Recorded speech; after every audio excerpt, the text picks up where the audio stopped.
An Italian soldier named Domenico Mattioni left one of his eyes on a mountainside near the Isonzo River. He had been storming a cave held by Austrian troops, fighting in a space so confined there was no room to raise a rifle, when something in the dark found his face. He survived. His men sang about him afterwards. The song translated roughly as, "If you do not know us, look at the size of our courage. We are Captain Mattioni's Arditi." That song was not gentle. Nothing about the Arditi was gentle. They were the men the Italian army sent into spaces where the war became a matter of body against body, blade against bone, in absolute darkness, at ranges so close that the man you killed would fall against you as he died. They were volunteers. They knew what they were volunteering for. This documentary is about what the Arditi were, what they did, what the war made of them, and what they made of the war that came after. It is not a comfortable story. It was not designed to be. Italy entered the First World War in May 1915 with a specific and calculated grievance. The country had been promised territorial gains, the Italian-speaking lands still held by Austria-Hungary, the coastlines of Dalmatia, the city of Trieste, in return for joining the Allies. The promise had been formalised in the Treaty of London, signed in secret in April 1915. Italy had been neutral for the first 9 months of the war, watching, negotiating, extracting concessions from both sides before committing. When it finally committed, it did so in the direction that offered the most. That calculation would define the entire character of the Italian war. The front Italy inherited when it declared war on Austria-Hungary ran along the Isonzo River in the northeast and through the Alps in the north and west. It was among the most geographically punishing fronts of any war in history. The mountain peaks in the combat zone reached 2,000 meters above sea level. Some slopes approached 80 degrees of steepness. The rock was limestone cast in the Isonzo sector, which meant it could not be dug into the way the clay and chalk of Flanders could. When a shell struck cast limestone, it did not bury itself and detonate in the earth. It detonated on the surface and sent razor fragments of rock spraying outward in addition to its own metal. The wounded on the Isonzo were often shredded by stone splinters rather than steel ones. Surgeons noted the difference. Stone fragments did not show on X-rays. There were no roads in many of the fighting zones. Both armies had to construct roads, bridges, tunnels and mountain huts before combat operations could even begin. The Italians blasted tunnels through the Dolomites and mounted artillery pieces on glaciers, hauling them up slopes by hand and by mule in temperatures that dropped to -30°C in winter. Soldiers on both sides froze to death in their positions in the high Alps during the winters of 1915, 1916 and 1917. Some of those bodies were not recovered until the glaciers began releasing them a century later. The Italian front was not a replica of the Western Front. It was something older, more elemental, and in certain respects more savage, because the terrain itself was an adversary independent of the human enemy across the wire. The Italian Supreme Commander, General Luigi Cadorna, was a man of particular brutality. He believed that the failure of an attack was invariably the fault of insufficient will on the part of the infantry, and he enforced this belief through decimation, not metaphorical decimation, literal decimation. When units failed in an assault, Cadorna had men selected by lot and executed in front of their comrades. Between 1915 and 1917, the Italian army executed at least 750 of its own soldiers by firing squad, a figure that dwarfed the equivalent for any other Allied army. The French, who shot 629 men in 4 years of war, including after the mutinies of 1917, were exceeded by an Italian army that imposed the same discipline on men who had never mutinied. Cadorna simply believed that fear of death from the rear would generate courage at the front. The evidence of 11 failed offensives on the Isonzo River suggests it did not.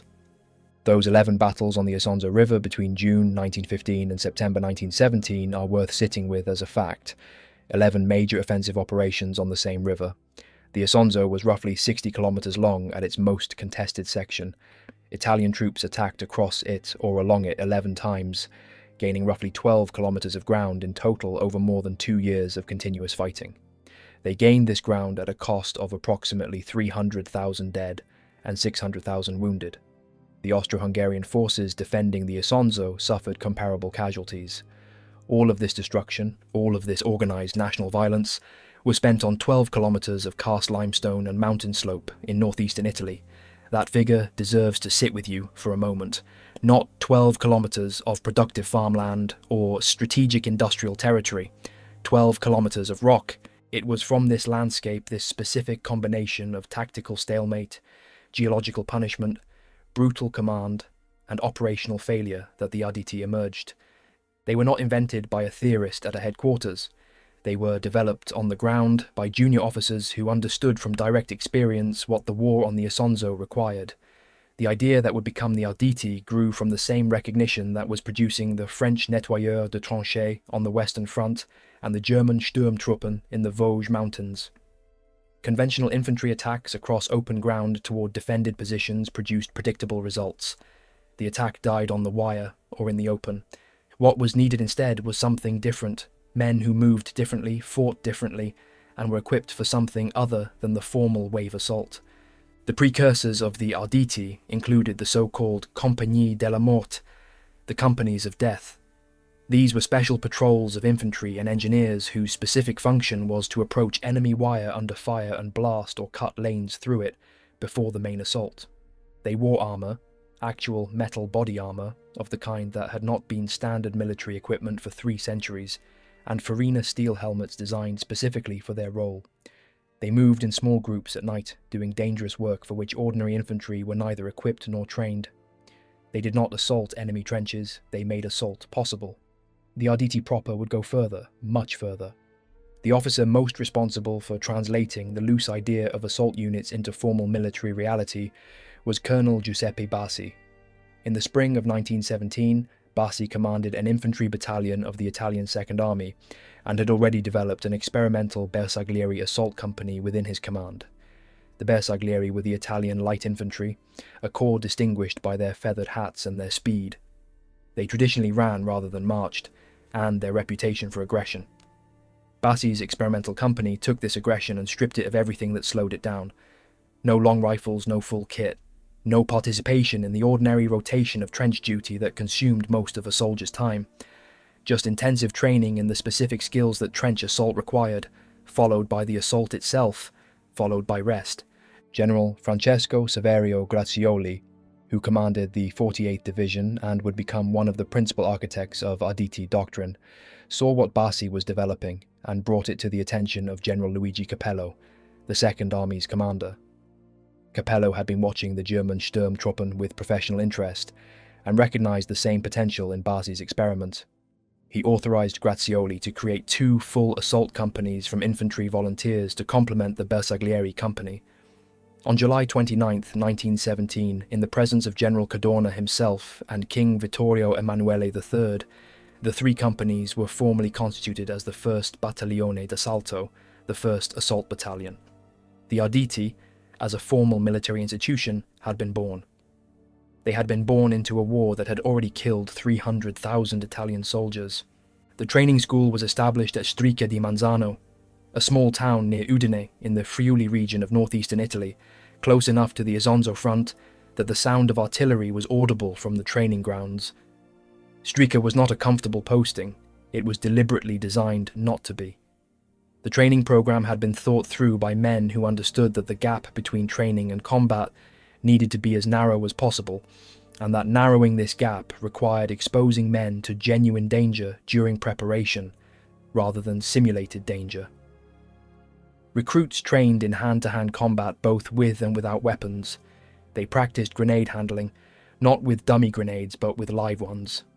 They assaulted entrenched positions under actual artillery fire, with instructors directing the shells to fall close, very close, to the assaulting troops so that the men would learn to trust the timing of the barrage and move forward before it lifted, rather than waiting for silence and losing the advantage of confusion among the defenders. Several men were killed during basic training. This is stated flatly in the regimental records. Deaths in training were considered acceptable, even expected, because the alternative, training that was not genuinely dangerous, produced men who were surprised by danger when they met it. The Arditi were not being trained to handle combat. They were being trained to feel at home in it. The physical conditioning program was drawn from sports and athletics as much as from conventional military drill. Running, gymnastics, swimming, wrestling, all were incorporated into daily training regimens that built the agility and instinctive physical response that close combat demanded. The intellectual foundation of the blade training was older than the 20th century by 500 years. The Arditi studied the Fior di Battaglia, the Flower of Battle, a combat manual written around 1410 by a northern Italian knight and fencing master named Fiore dei Liberi. Fiore dei Liberi was born approximately 1350 in Cividale del Friuli, the same Friuli region where the Arditi would train 5 centuries later. He had spent a lifetime codifying the martial arts of the medieval Italian military tradition, creating a systematic curriculum covering fighting with and without armour, on foot and on horseback, with sword, dagger, spear and grappling. His manuscript had survived into the 20th century in several versions, held in European museum collections. The Italian army's choice to train its assault troops using a medieval dagger manual from 1410 was not an affectation or a gesture toward Italian martial heritage. It was a practical decision. Fiore's system for blade fighting in confined spaces, for controlling a resisting opponent with one hand while using a weapon with the other, for the specific mechanics of close quarters stabbing against an armoured opponent translated directly to the conditions of a captured trench in 1917. The techniques were tested and refined over centuries of actual use. They worked. Training mannequins filled with straw were used to allow men to practice thrust sequences against something that resisted like a body. The connection between a 14th century fencing master from Friuli and an Italian assault soldier in 1917 is not metaphorical, it is direct. They trained from the same manual. A typical Arditi assault in 1917 or 1918 followed a sequence that had been refined through the early months of operation into something close to doctrine, though the specific details varied by objective, terrain and unit. The process began well before the assault itself, sometimes by 2 or 3 nights, with reconnaissance conducted by officers or senior non-commissioned officers who went forward of the Italian lines to study the Austrian position.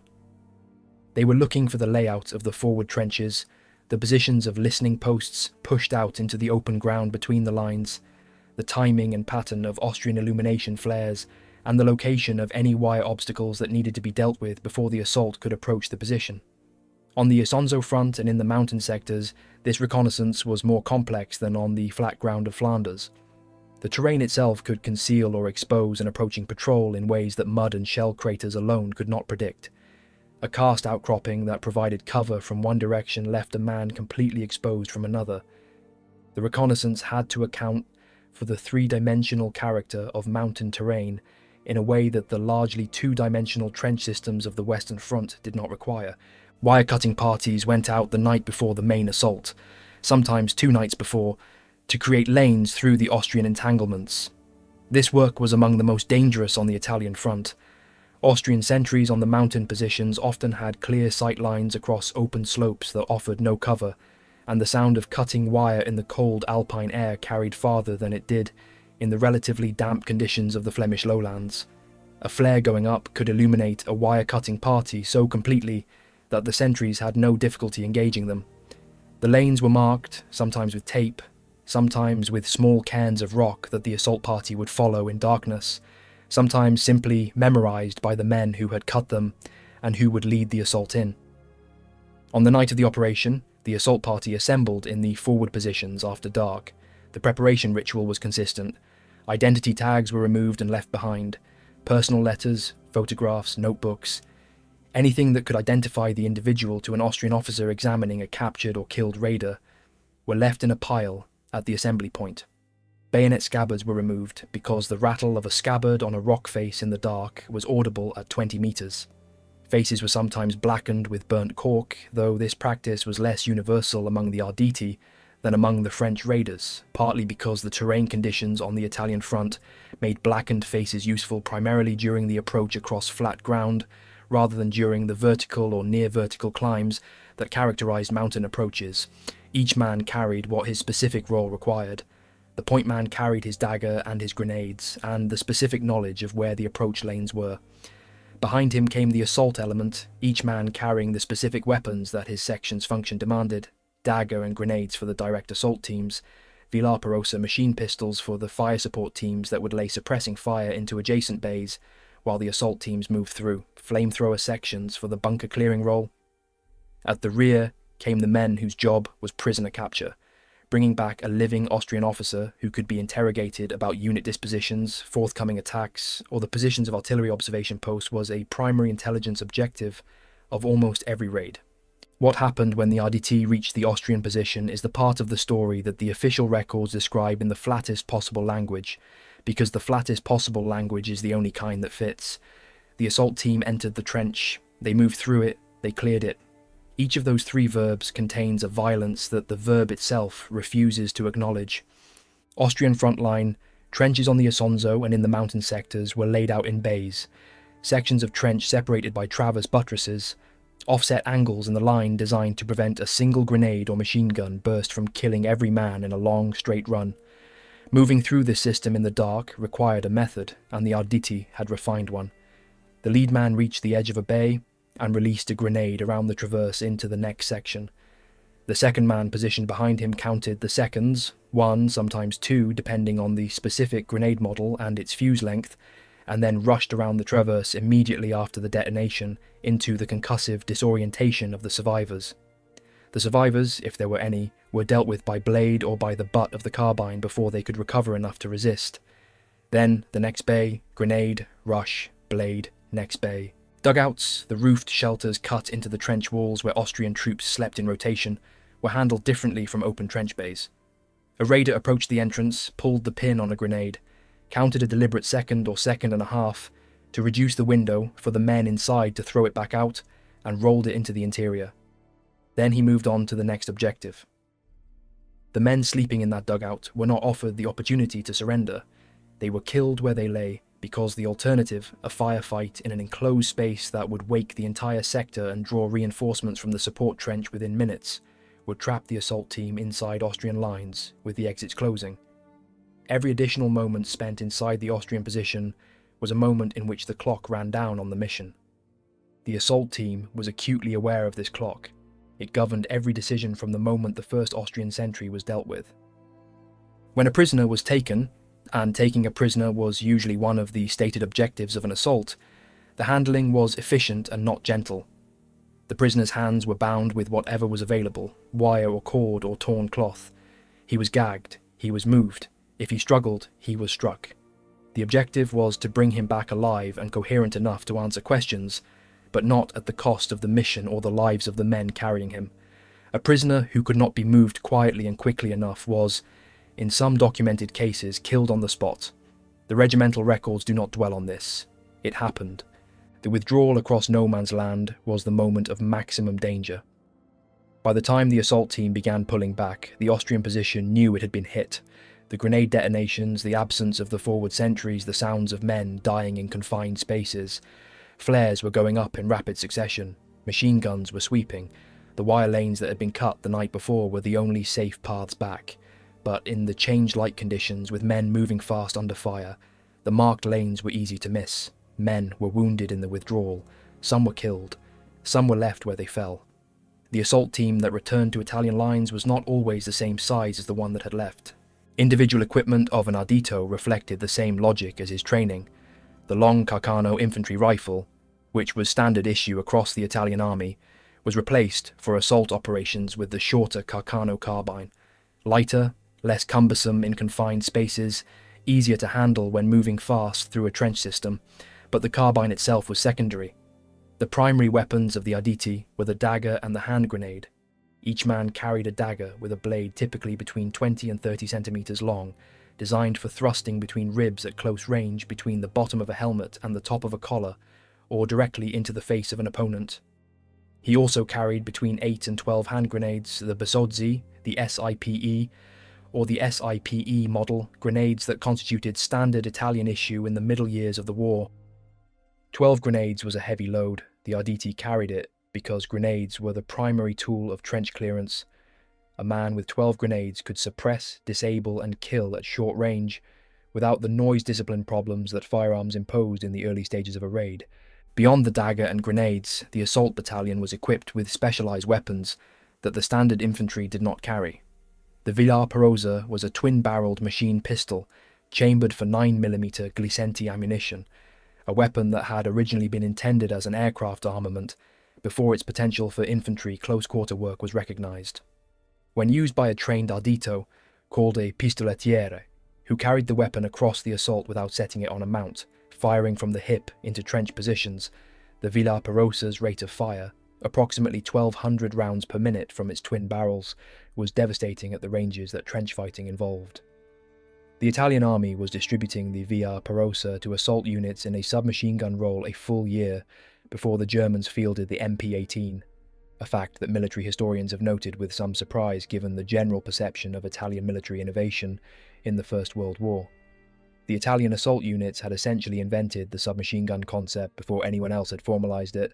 Flamethrowers were assigned to assault battalions for use against bunkers and pillboxes, positions where grenades could not easily be introduced, and where the Fior di Battaglia was not going to help anyone.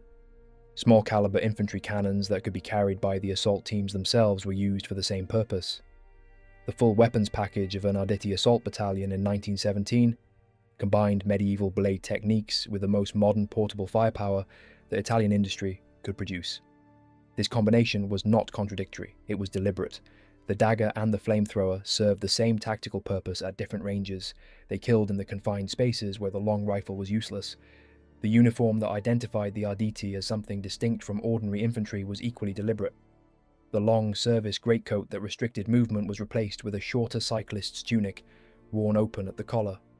A green sweater underneath, lighter and more flexible than any standard uniform component. Instead of a rucksack, which could snag on wire or catch in a narrow trench bay, lighter and more practical equipment carried in pouches and bandoliers, and the fez, a brimless cylindrical cap that did not extend over the edge of a parapet when a man climbed over it and did not catch moonlight the way a steel helmet's rim could. In combat, the fez was exchanged for the standard Farina steel helmet, but in the photographs that survive from 1917 and 1918, the fez appears constantly, worn at an angle that communicated something. Not vanity exactly, but a deliberate distance from the ordinary appearance of the ordinary soldier. The flame-shaped collar patches told a more specific story. Black flames for Arditi from infantry regiments, crimson flames for Bersaglieri Arditi, who kept the insignia of the corps they had come from, green flames for Arditi from the Alpini, the mountain troops who formed a significant proportion of the units, and who brought skills acquired in the High Alps directly into the assault battalions. These distinctions mattered to the men who wore them. They indicated lineage within a unit that had no lineage except the one it was building as it fought. The Arditi had their baptism of fire during the 11th Battle of the Isonzo, which opened on August 18, 1917. The 1st Assault Battalion's first combat action took place on the night of August 18th to 19th on Monte Frata, above the Isonzo Valley. 2 companies crossed the Isonzo River in darkness, moved silently through the Austrian forward positions, and attacked. The Austrians were caught without warning. When the fighting was done, 500 Austro-Hungarian soldiers were in Italian hands, along with 8 machine guns. Italian casualties were light. For a first operation on a front that had spent 2 years grinding through hundreds of kilometers of wire to take 12, the result was extraordinary. The assault battalion returned to Strica. 3 weeks later, on September 29, 1917, the 2nd Assault Battalion was attached to the Venezia Infantry Brigade for an attack on Height 800, a dominant position on the Vallone di Chiapovano, a valley that controlled the communication route between the Isonzo Valley and the Tarnova Plateau. The assault was preceded by an artillery bombardment that opened at 6:30 in the morning and continued until 8. The Arditi did not wait for the bombardment to end. They came out of the trenches a few minutes before the barrage lifted, closing the distance to the Austrian positions while the shells were still falling. At 8:20, Height 800 was taken. The Arditi descended the eastern slope and attacked the Austrian rear positions, crushing a counterattack before it could form.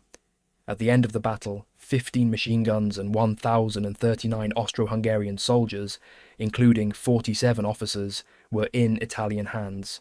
The 2nd Battalion returned to Strica. In the same period, 3 more assault companies attacked the Austrian positions at Monte San Gabriele, a mountain east of Gorizia, whose conquest the Italian High Command had been attempting since August. The Austrians had fortified San Gabriele heavily, and previous attacks by regular infantry had failed to hold the summit. The assault companies took 3,100 Austrian prisoners, 55 machine guns, and 26 artillery pieces. The numbers speak for themselves. 3 companies of Arditi, in a single engagement, had captured more material and more prisoners than entire divisions of regular infantry had managed in months of Isonzo fighting. These results did not escape notice at Italian headquarters. By the autumn of 1917, plans were underway to expand the assault battalion concept into a larger and more systematic institution. Additional battalions were forming at Stricka and at other training schools modelled on the original. The expansion was interrupted by a catastrophe. On October 24, 1917, the Austro-Hungarian forces, reinforced by 6 divisions of German troops and supported by German General Oskar von Hütter's infiltration tactics and a chemical artillery bombardment that released phosgene gas into the Isonzo Valley, struck the Italian Second Army at Caporetto. The attack was the 12th battle of the Isonzo series, and the last one the Austro-Hungarian forces would need to fight on that front. The German breakthrough at Caporetto on the first day was 25 kilometres deep, a penetration that made the deepest German advances on the Western Front look modest by comparison. By 10 November, Italian losses were 10,000 dead, 30,000 wounded, and 265,000 prisoners. 350,000 additional men, separated from their units in the rout, streamed westward in a column that eyewitnesses compared to a river of men without purpose or direction, the largest military collapse in any Allied army during the war. The Arditi at Caporetto were caught mostly in their training camps behind the lines. The German breakthrough was moving faster than they could be deployed against it. In the chaos that followed, several assault battalions were thrown in as rearguards. The record of the 1st Battalion in this role is documented in the regimental history. In the end, fighting in rearguard positions as the entire Second Army disintegrated around them, approximately 360 Arditi of the 1st Battalion were killed, and only 70 were taken prisoner. Their commander, Major Maggiorino Radicati, was among the captured. 1 company of the 1st Battalion escaped encirclement and rejoined Bassi's remaining elements. From the catastrophe of Caporetto, the Arditi who survived carried not defeat but a specific kind of confirmation. They had been the last units still fighting when the rest of the army stopped. General Cadorna was replaced as Supreme Commander by General Armando Diaz. The Piave River was established as the new Italian defensive line. The catastrophe of Caporetto had eliminated the gains of 2 years of fighting on the Isonzo in 3 weeks of retreat, but it had also done something else. The Italian army that formed behind the Piave in November 1917 was a different institution from the one that had been shattered at Caporetto. It had a new commander, it had surviving divisions that had been reorganized and rested, it had the beginning of British and French reinforcements moving down the railway lines from the Western Front, and it had the Arditi, who by early 1918 numbered 18,000 men organized in dozens of assault battalions distributed across the Italian armies. General Diaz reorganized the assault forces significantly. He attached 1 assault battalion to each army corps, regularizing the Arditi's relationship to the standard infantry structure in a way that had been ad hoc before. He also expressly forbade any single officer from commanding multiple assault battalions, a limitation that dissatisfied some of the original Arditi. Colonel Bassi himself, who had built the institution from the Bersaglieri Company at the beginning, was removed from command of the assault battalions and assigned to command the 76th Infantry Regiment. 2 of his former lieutenants, Salvatore Farina and Paolo Giudici, wrote in their post-war memoirs that the 1918 reorganization had distorted something essential about the original Arditi. What it had distorted, they implied, was the institutional autonomy and the specific culture that Bassi had created at Stricka. What remained was still the Arditi, but it was a more regularized version of itself. The culture of the original Arditi deserves specific attention because it was genuinely unusual and because it had consequences that reached far beyond the tactical results of 1917 and 1918. The Arditi developed a set of customs, symbols and attitudes that distinguished them from every other formation in the Italian army and created an identity that persisted long after the war ended. Their songs were part of this. The Canto degli Arditi celebrated the willingness to die in the assault. In the assault you can win or die, armed to the teeth with hand grenades, knife, bomb and heart. Another song celebrated the unit's reputation for criminality. In the prisons there are no bandits, the lyrics ran. They all went into the Arditi units. If one has a 6-year sentence, he can be a corporal. If another has a life sentence, he can be a general. The song was more or less accurate. Some Arditi volunteers had been given the choice between military justice and the assault battalions. They had chosen the assault battalions. The Arditi were happy to let people think they were criminals. It helped with their reputation. Their motto was precise in its brevity. O la vittoria o tutti accopati, victory or we all die. This was not rhetoric. In every major assault operation, casualty rates of 25 to 30% were considered normal. The men who volunteered understood this. The command offered in return higher pay than the standard infantry, better rations, more comfortable barracks when in reserve, more frequent leave, and exemption from the fatigues of trench life. The endless manual labour of sandbag filling and wire repair and drainage digging that consumed most of a soldier's time between attacks. These were real inducements in a war where misery was constant, but they do not fully explain why men volunteered for units where nearly a third of the participants in any given assault were killed or wounded. Something else operated on the men who chose this. The academic analysis of this question is extensive. In a 2024 paper examining the Arditi experience, the scholar Stefano Capuzzello argued that training as Arditi systematically increased the combat effectiveness and violent tendencies of recruits by making use of fun and play, by approaching the training and even the assault itself as a sporting or athletic competition, a game in which the highest stakes created the most intense experience of being alive. This was not, he argues, merely a management technique imposed by officers on reluctant soldiers. Many of the men who volunteered for the Arditi already held a worldview that treated military violence as a form of intense and meaningful experience. They came from a specific pre-war culture, interventionist, nationalist, futurist in some cases, that had already decided that violence was more real, more vital, more consequential than peacetime existence. The Arditi did not manufacture this ideology. The ideology helped manufacture the Arditi. The futurist movement, which had been declaring since 1909 that war was the world's only hygiene and that violence was a form of aesthetic experience, had found its war. Filippo Tommaso Marinetti, the founder of Futurism, had been advocating for Italian intervention from before the conflict began and had fought himself on the Isonzo front before the Arditi were formally constituted. Mario Carli, who would become one of the Arditi's most prominent voices after the war, had been involved in the futurist literary movement before his military service. The connection between a pre-war aesthetic that celebrated speed, violence, and contempt for comfort and a wartime institution that embodied exactly those values was not coincidental. It was generative. The practical effect on the Arditi of this culture, this combination of ideology and training and institutional reward, was a unit cohesion and esprit de corps that the standard Italian infantry, exhausted, brutalized by Cadorna's decimations, having spent 3 years dying on the Isonzo wire, simply could not match. When the Arditi entered a sector, the regular infantry noticed. German and Austrian accounts from the period consistently described the assault battalions as qualitatively different in their aggressiveness and their willingness to close with the enemy at ranges where firearms became secondary. The reputation was not merely Italian self-promotion. It was confirmed by the men who encountered the Arditi from the other side of the wire. On the night between June 15th and 16th, 1918, the Austro-Hungarian army launched what it hoped would be a decisive offensive across the Piave River, aimed at breaking the Italian defensive line and driving into the Veneto plain toward Venice. The battle that followed, named the Battle of the Solstice by the poet Gabriele D'Annunzio, who was serving with the Italian forces at the time, lasted until June 23rd and ended in complete Austro-Hungarian failure. The Italian line held. The Austro-Hungarian forces, who had managed to establish bridgeheads across the Piave at several points, were driven back across the river by Italian counterattacks.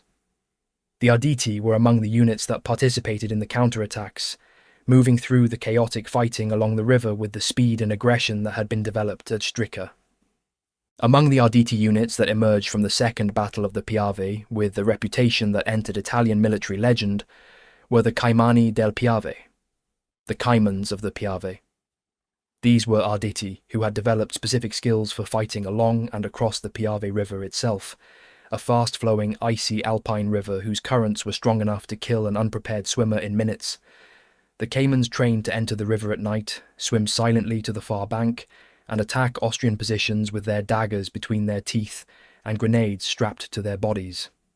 Their weapon of choice for this work was the risolza, a traditional Sardinian folding blade widely used in the Italian countryside, compact enough to be carried in the teeth during a river crossing without impeding breathing. The image this creates, men in a glacial river at night, moving in silence, with knives in their mouths, is so extreme that it has the character of myth. It is not myth. The operational value of the Caymans was most fully demonstrated during the Battle of Vittorio Veneto, the final Italian offensive of the war, which opened on October 24, 1918, exactly 1 year after Caporetto. General Diaz's plan required 3 of his 5 armies to cross the Piave and advance toward the city of Vittorio Veneto, cutting the communication lines between the Austro-Hungarian forces in the mountains and those on the Adriatic plain. The timing was deliberate. The anniversary of the greatest Italian defeat was chosen as the date for the offensive that would become the greatest Italian victory of the war. When the battle began on October 24th, the Piave was in flood. Autumn rains had raised the river above its banks, and the current was running at speeds that made bridging operations extremely difficult. The Italian armies on the eastern bank were cut off from the western bank by a river that was actively killing men who entered it. The Caimani del Piave were the instrument for maintaining communication. 82 of them had been recruited specifically for this operation by Captain Remo Pontecorvo Bacci. Their training had included sustained immersion in the Piave during all weather conditions, until they could remain functional in the icy current for up to 16 hours. During the Battle of Vittorio Veneto, they swam the flooded river repeatedly, carrying messages, coordinates, and occasionally prisoners, while the Austro-Hungarian forces on both banks tried to kill them. 50 of the 82 died in the river during the campaign, a casualty rate of over 60%. They kept swimming. On October 29th, the Austro-Hungarian line along the river began to crack. By October 31st, Hungary had formally dissolved its union with Austria. The multi-ethnic empire was disaggregating politically even as its armies were being destroyed militarily. By November 3rd, the armistice was signed. The war on the Italian front was over. The Arditi, who had existed as a formal military institution for 16 months, had participated in the beginning of the Italian offensive victory and the end of the Austro-Hungarian Empire. The result of Vittorio Veneto was striking in its scale. 5,000 Austro-Hungarian artillery pieces were captured. More than 448,000 Austro-Hungarian soldiers were taken prisoner. The collapse of the Austro-Hungarian armies in November 1918 contributed directly to the German decision to seek an armistice on the Western Front. German Chief of Staff Erich Ludendorff later acknowledged that the Austrian collapse had been one of the factors that made continued German resistance impossible.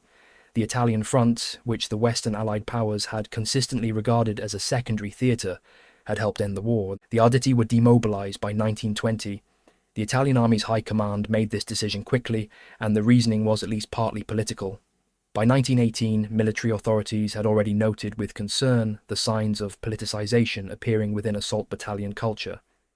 The Arditi had developed, in addition to their military identity, a set of political attitudes: nationalist, interventionist, contemptuous of the parliamentary government in Rome, that the High Command recognized as volatile in the post-war environment. The concern was well-founded. What the High Command may not have anticipated was the specific form that volatility would take. The disillusionment that fueled that volatility had a specific and documented source.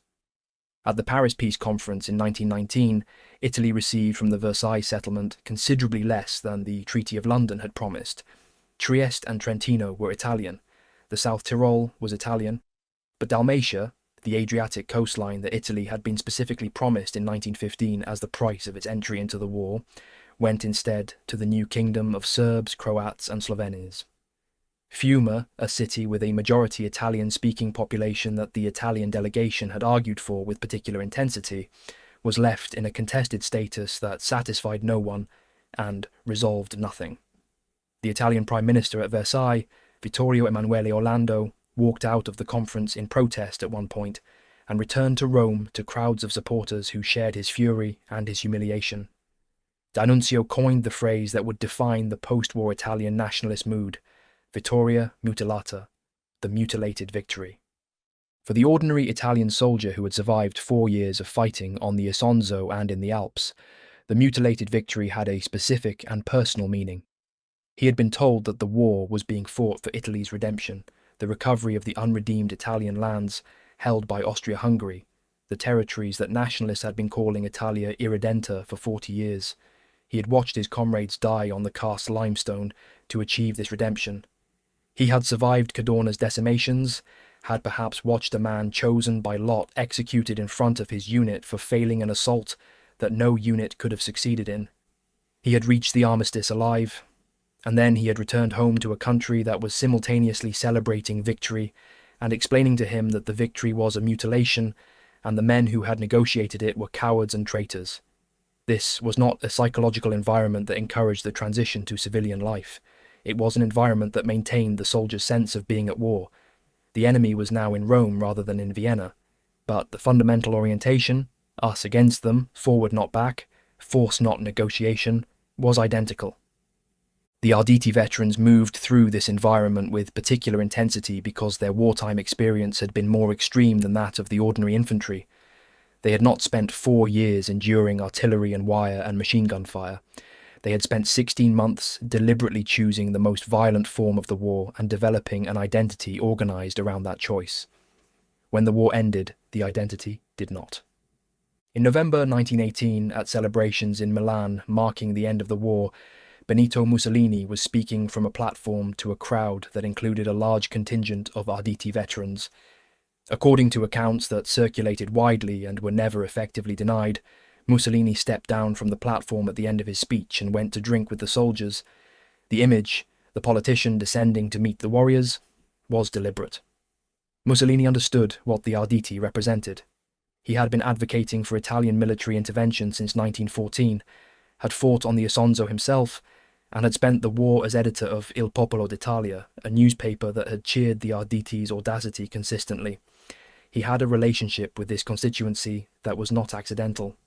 On March 23, 1919, at a meeting in a hall on the Piazza San Sepolcro in Milan, the first Fascio di Combattimento, combat group, was founded.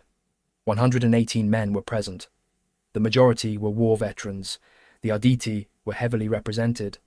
Mario Carli, the Arditi lieutenant and futurist writer who had founded the Associazione fra gli Arditi d'Italia, the National Veterans Association, in November 1918, was among those present. The programme of the first fascio combined nationalist demands for territorial expansion, the mutilated victory, as D'Annunzio had called it, the sense that Italy had been cheated of its promised gains at Versailles, with social radical elements, anti-monarchy, anti-clerical, and, in some formulations, anti-capitalist. This early fascism was genuinely difficult to locate on a conventional political spectrum because it had absorbed contradictions that coherent ideologies normally exclude. What the Fascio di Combattimento had that gave it practical power was not its programme, it was its men. The Arditi veterans who joined the first fascist squads brought with them the habits, skills, and psychological orientation that 3 years of assault combat had created. They knew how to organise men for violence. They knew how to move fast and hit hard and withdraw before organised resistance could form. They knew how to read a target and coordinate an attack. When the fascist squadristi began their campaign of violence against socialist organisations, labour unions, and local administrators in 1920 and 1921, these were the methods they used. The castor oil, the clubs, the ransacked offices, the beatings in public. These were administered by men, many of whom had trained at Strica and fought at the Isonzo and carried risolza knives across the Piave at night. The relationship between the Arditi and the emerging fascist movement was not monolithic, and this fact matters. A significant number of Arditi veterans refused the fascist direction entirely. From the same pool of men who had fought as assault troops emerged the Arditi del Popolo, the People's Daring Ones, a militant anti-fascist organisation founded in Rome in June 1921 by former Assault Lieutenant Argo Secondari, an anarchist who had served in the Black Flame Infantry. The Arditi del Popolo drew from the same core of veterans but reached a different political conclusion. They organised in working-class neighbourhoods, in socialist and anarchist movements, to resist the squadristi with the same methods the squadristi were using. Their finest hour came in August 1922, in Parma, when approximately 350 Arditi del Popolo veterans, led by 2 World War I veterans, Antonio Chieri and Guido Picelli, defended the city against a fascist offensive of approximately 10,000 to 20,000 squadristi, commanded by Roberto Farinacci and Italo Balbo. For 5 days in the working-class neighbourhoods of Parma, 350 men held off a force that outnumbered them by a factor approaching 60. They used the same tactical instincts, speed, initiative, urban terrain exploitation, the willingness to close and fight at ranges where firearms were secondary, that had been developed in the Arditi's assault training. The fascists were humiliated. Balbo was forced to withdraw. The Italian army was then sent in to finish what the squadristi had failed to do. By 1924, the Arditi del Popolo's leadership had been jailed or killed. What the split between the fascist Arditi and the Arditi del Popolo reveals is that the war had not produced a political uniform in the men it shaped. It had produced a set of capabilities and a specific psychological orientation, the capacity for organised, aggressive, close-range violence in the service of whatever cause the individual soldier had chosen to fight for. Some chose fascism, some chose anarchism. Some, like Mario Carli, moved between D'Annunzio's Fiume adventure and the fascist movement before eventually settling in the latter. The war had given them all the same tools. What they built with those tools depended on what they had believed before the war began. Gabriele D'Annunzio is the figure who most purely embodies the specific post-war trajectory of Arditi culture without arriving at the fascist terminus. D'Annunzio was already Italy's most famous poet before the war, famous for a hyper-aestheticized vision of violence and heroism that the Futurists had absorbed and reproduced.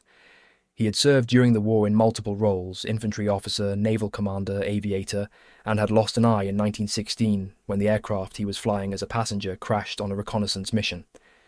He had raided the Austrian naval base at Bukhari in a torpedo boat, had led the famous flight over Vienna in August 1918, when he flew a formation of planes over the Austrian capital and dropped propaganda leaflets. He was, in every possible sense, a man who had made warfare into an aesthetic experience and himself into its leading performer.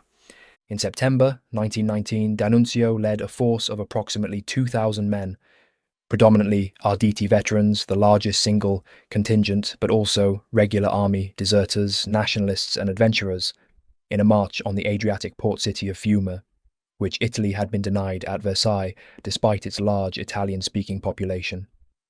D'Annunzio occupied Fiume and declared himself Duce, a word whose resonance in subsequent Italian history requires no elaboration, of a short-lived polity he named the Italian Regency of Carnaro. The Fiume adventure lasted 15 months. It had its own constitution, the Charter of Carnaro, written by D'Annunzio, and the trade unionist Alceste de Ambris, a document combining elements of syndicalism, nationalism, and pure theatrical politics. It had its own ceremonies, its own songs, its own daily rituals of call and response oratory between D'Annunzio and his followers, in which he would shout a phrase and the crowd would return a response. These ceremonies would be absorbed directly into the liturgy of Italian fascism. On Christmas Day 1920, the Italian government sent regular army units to end the Fiume adventure. There was brief fighting, the Bloody Christmas as it became known in D'Annunzio's political mythology, and D'Annunzio withdrew. The Arditi veterans who had followed him to Fiume dispersed, some toward Mussolini's movement, some toward the Arditi del Popolo, some toward private life. D'Annunzio himself retired to his lakeside villa on Garda and spent the next 2 decades writing, receiving visitors, and watching Mussolini build something that borrowed his aesthetics, while excluding him personally from power. The relationship between the two men was wary on both sides.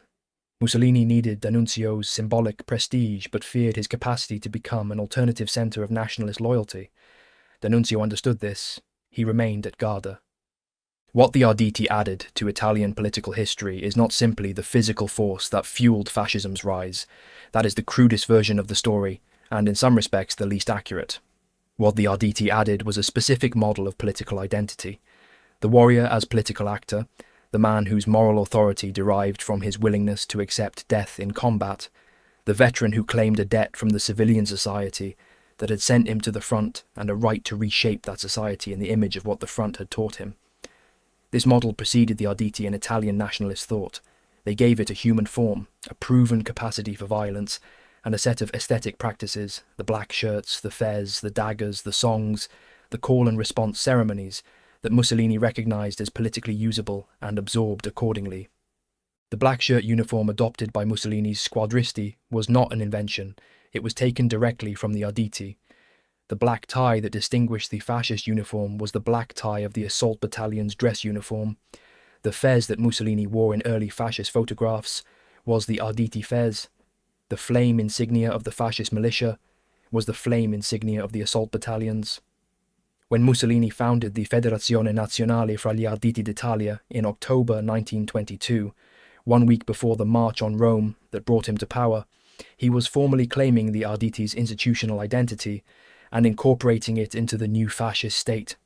The men who had trained at Strica di Manzano with Fiore dei Liberi's dagger manual had become the symbolic and sometimes literal basis for a political movement that would govern Italy for 20 years. The weapons survive, and they are worth dwelling on. In Italian collections and in the Imperial War Museum in London, examples of the assault dagger remain. They are not ornamental objects. The blades are narrow and double-edged, designed for thrusting into the spaces that armour left open, between ribs, under the helmet rim, through the gap between a man's collar and his jaw. The crossguard is functional, not decorative. The grip is designed to be held securely by a hand that is cold and wet, and possibly shaking. These objects communicate their purpose without requiring explanation. Someone designed these to be comfortable to hold, for the same reason that Fiore dei Liberi designed his training techniques to be effective, because comfort and effectiveness in the hand of a blade are the same thing when the blade is being used. In the Museo del Risorgimento in Turin, there is a hall dedicated to the resistance against fascism. On display in that hall are a dagger and a hand grenade, belonging not to the wartime Arditi, but to the Arditi del Popolo. The daggers in that hall were made from surplus bayonets of the old Viterli rifle, repurposed because the Arditi del Popolo lacked resources for dedicated manufacture. German barbed wire repurposed by the Arditi into killing tools on the Isonzo. Austrian bayonets converted by the Arditi del Popolo into anti-fascist weapons in Parma. The men who built the tools of their violence from whatever the landscape of their particular war had left around them. This is a consistent pattern from the Isonzo to the streets of the industrial north. What did the raids, the assaults, the 16 months of formalized intimate killing do to the men who conducted them? This question receives less attention in the standard accounts of the Arditi than the tactical results do, partly because the evidence is dispersed across memoirs, military psychiatric records, and the silences of men who came home and did not speak. The Italian military medical system in 1917 and 1918 had categories for the psychological casualties of the front. It called the condition neurosi di guerra, war neurosis.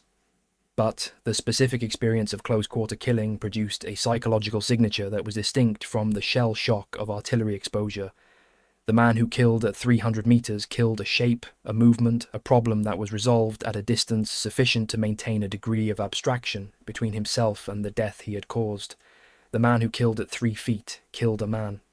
He felt the man's breath. He heard the specific sounds a body makes when a blade penetrates it. He carried the physical residue of the killing on himself, on his clothing and his hands, until he could wash it away. Some men could not.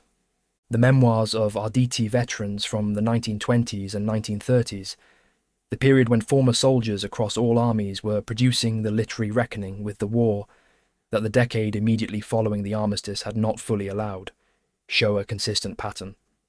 The men who had found the assault combat exhilarating during the war, who had in some sense organized their identities around the role, were the men who found the transition to peacetime most difficult. The violence that had been the war's purpose was now simply violence without institutional sanction or tactical justification. The speed and intensity that had organized their daily existence was replaced by the slower rhythms of civilian life, rhythms that many of them found not peaceful but simply empty. D'Annunzio's Fiume adventure drew on exactly this reservoir of men for whom peace had not delivered what the war's intensity had promised. The historian Joanna Bork, in her study of face-to-face killing in 20th century warfare, documents the ways in which military training systematically prepared men for close combat and systematically failed to prepare them for the psychological aftermath of that combat. Training could teach an Ardito to use a dagger, according to Fiore dei Liberi's 14th century curriculum. It could not teach him how to live with having used one. The Arditi's culture of treating violence as a form of intense play, of framing the assault as an athletic competition with death at the margins, was effective as a method of producing aggressive combat performance. It was not a preparation for the return to a society that had no framework for what these men had been doing and no language adequate to describe it. What the Arditi represent in Italian military history is not therefore a closed chapter. They are an origin point. The specific capabilities they developed off the assault on defended positions through a combination of speed, violence, and tactical surprise rather than mass frontal assault, constitute the foundational logic of modern special operations. The Italian army reached this conclusion by a different path than the German Sturmtruppen, which are more frequently cited in military history as the progenitors of modern assault doctrine. The Arditi were contemporaneous with the Sturmtruppen, developed independently, arrived at similar tactical conclusions, and produced results on the Isonzo front that are directly comparable in their tactical effectiveness. The comparative neglect of the Arditi in English-language military history reflects a general neglect of the Italian front that distorts the history of the First World War as a whole. There is a harder question in the Arditi story that the tactical and institutional history does not fully address. It is the question that the Arditi del Popolo defenders of Parma raise, and that the black-shirt squadristi raise, and that the split between these two groups from the same institutional origin point raises. What did the war make of these men, and what did those men then make of their country? The French trench raiders produced, among their veterans, men like Joseph Darnand, who spent the Second World War delivering French Jews to German trains. The Arditi produced, among their veterans, men like Argo Secondari, who spent the early 1920s organising physical resistance to the fascist movement that was using his former comrades as muscle. Both trajectories, the collaborator and the resistor, the torturer and the man who held Parma for 5 days against 20,000, came from the same training, the same institutional culture, the same experience of organised, intimate violence in service of a cause. The war had made of these men something that was not quite what they had been before. It had given them capabilities that peacetime society had no framework for, and identities built around the acceptance of death at close range that peacetime society had no language for. Some of them translated those capabilities into the service of a politics that required exactly those capabilities. Fascism's street violence, D'Annunzio's theatrical politics of force. Some translated them into a resistance that was equally physical, equally direct, and ultimately defeated by weight of numbers and state complicity with the fascists. What united both trajectories was the figure at the centre of them, a man who had been trained to cross into violent space that other men flinched from and who could not, when the war ended, find a reason to stop. The Arditi's motto was "O la vittoria o tutti accopati," victory, or we all die.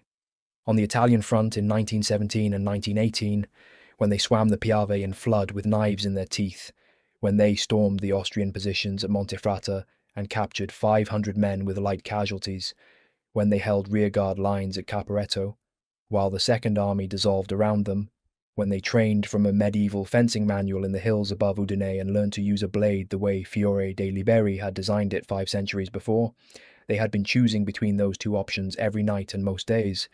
They chose victory, or they chose death, or, as was frequently the case, they chose both simultaneously.